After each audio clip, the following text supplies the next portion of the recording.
Hey guys, welcome back to Clash with Corey. If you like my videos, don't forget to subscribe to my channel and turn on that notification bell. Right now, we're going to be talking all about Wrecker Lalo. It's become one of the basic mainstay attacks in this game at this point. And while it works very well for advanced players, if you're trying to learn Lalo or if you're kind of newer to Lavaloon attacks, this is where you start with Wrecker Lalo. Nerf this!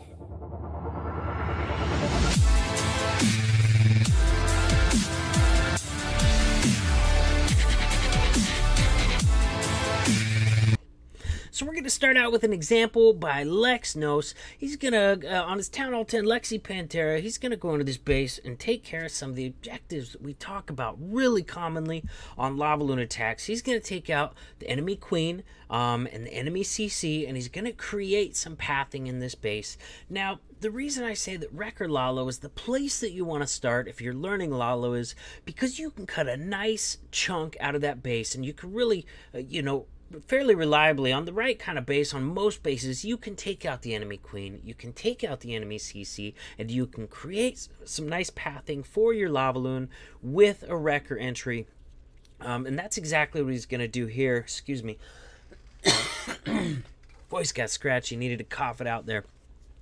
So there we go. Enemy queen's down, CC's down. He's taken out a nice little chunk of that base to create some fairly nice pathing around the edge. Now you notice there's no defenses in this little area right here. So we've got defenses going in a path around this side of the base, around this way. You know what I mean? It makes the remaining defenses into kind of a C shape. So very nicely done there. And if you're, especially if you're learning Lalo, the thinner the path for your Lalo, the better, the easier it's going to be. The more predictable the loon pathing is going to be, the easier it is going to be to get spells placed in a proper location. See right there, he's facing straight into a sweeper. Always nice if you can get a sweeper on that entry too. But Lex he's an old pro at Lavaloon, so he doesn't mind going into a sweeper if he needs to. So that's why he had that haste placed so far out there, because he knew he was fighting that sweeper. If he would have placed it on all four of those defenses, the loons fighting the sweeper would have never even got that far. So very nicely done there. Hasting his way through the rest of this base, and look at that heal placement there on a group of loons right between two wizard towers. Very, very nicely done. So that's going to cover those loons as they go out to get one wizard tower, and as they come back through to get that other wizard tower as well.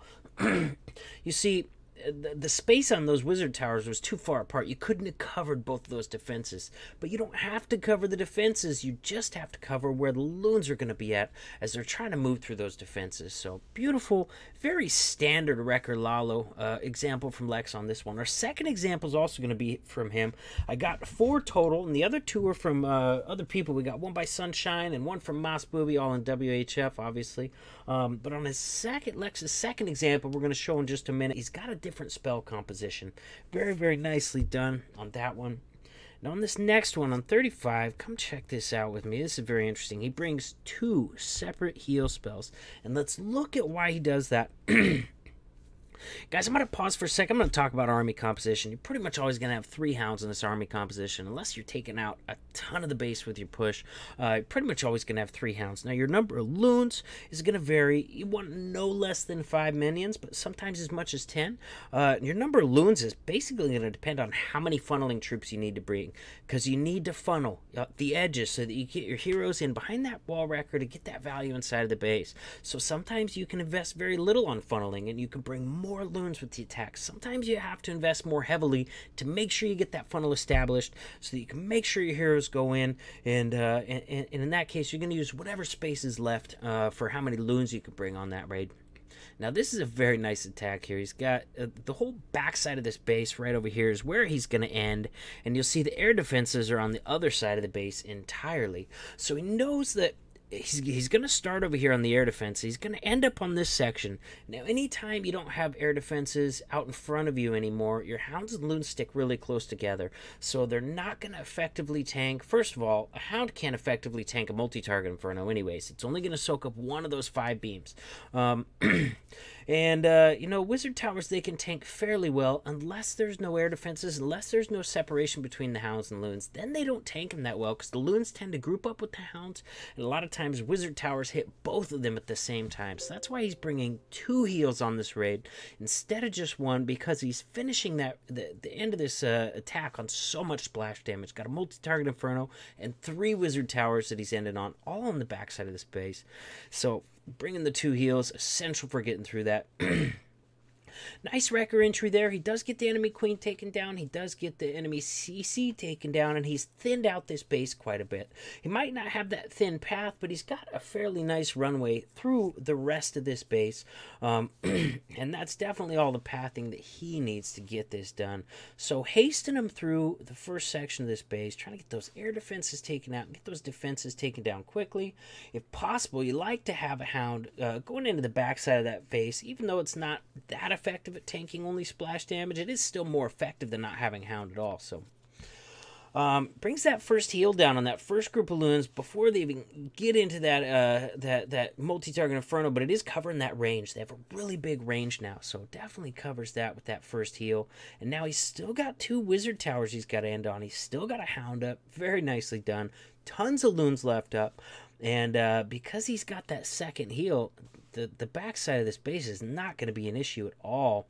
The hound is tanking all those archer towers, and that heal's going to keep them up, you know, through the rest of this, no problem. They can eat red bombs and wizard tower shots all day from here on out. He's got that second heal, so they're effectively invincible, you know, for the defenses that are left up. So now he does catch another red bomb on the way out of that heal, but that's fine. They were at full health, so that red bomb's not going to have an effect. And look at that giant on the bottom left-hand corner. Plan B there, brought a backside giant to tank that very last wizard tower.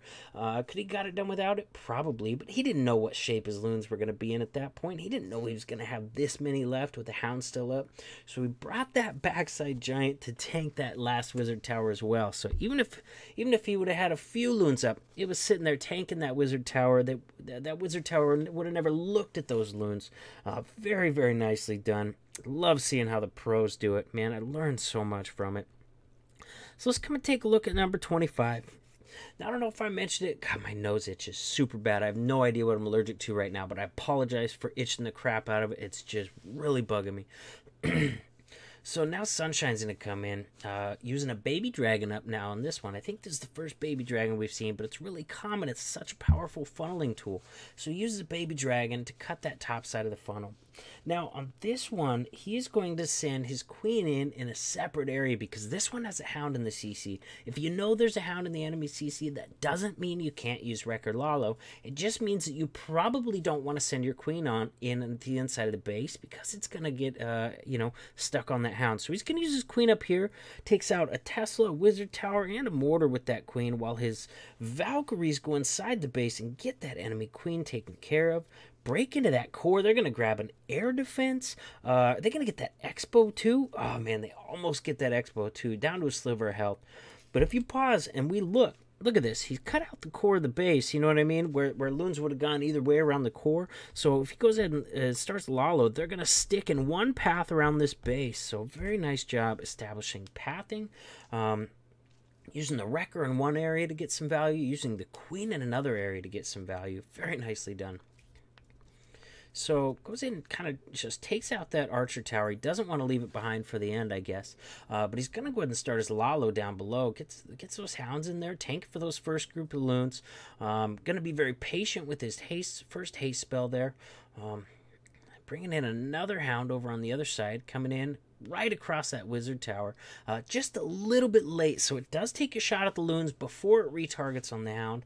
But basically, that's what you want to do whenever possible. You want to send those hounds right across those wizard towers, soak up the red bombs, soak up the shots from the wizard towers too, because that splash damage is what's going to hurt your loons the most. Multi-target infernos, red air bombs, wizard towers. Those are some of your worst enemies when doing a Lavaloon attack. And of course, air defenses are dangerous too because they do such massive damage. So if you're not able to haste your loons, or if they're low health coming in, then, you know, an air defense can also take care of a big pack of loons in short order.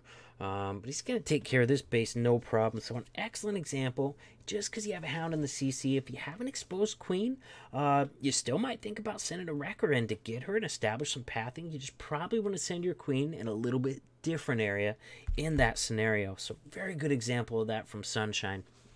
Very, very nice raid.